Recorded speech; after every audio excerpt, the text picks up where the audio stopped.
নমস্কার বন্ধুরা, আজ আমি আবারও হাজির হয়েছি নতুন একটা রেসিপি নিয়ে। আজ আমি আপনাদের সাথে সন্ধেবেলায় একটা স্ন্যাক্সের রেসিপি নিয়ে হাজির হয়েছি। তো এর জন্য আমি কী নিয়েছি একবার আপনাদেরকে বলে দিই।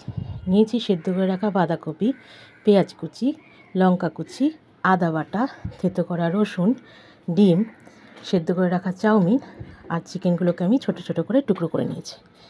এবার আমি একটা বাটিতে প্রথমে চাউমিন, তারপরে বাঁধাকপি, তারপরে আমি যা যা সবজি নিয়েছি সব আমি অ্যাড করে দেবো। দিয়ে দেবো আমি আদা বাটা, থেতো করা রসুন।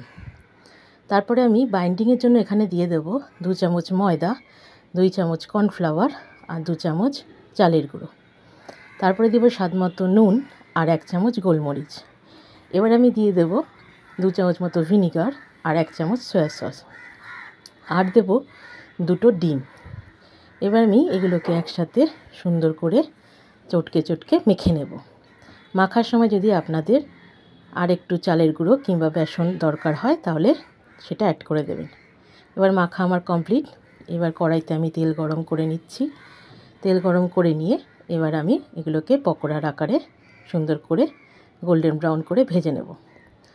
ভাজাটা একটু কম আঁচে দিয়েই করবেন, কেননা সব কিছুই এখানে চিকেনটা কাঁচা আছে।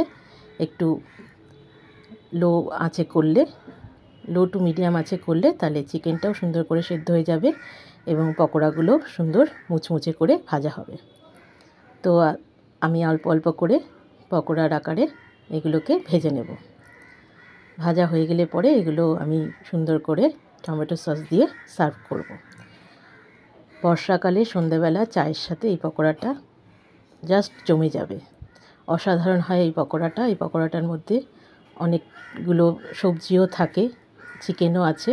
এটা খেতে কিন্তু দুর্ধর্ষ লাগে।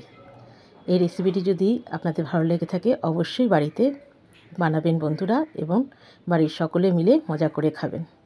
এই রেসিপিটি যদি ভালো লেগে থাকে আমাকে লাইক, শেয়ার, কমেন্ট করতে ভুলবেন না বন্ধুরা। ধন্যবাদ।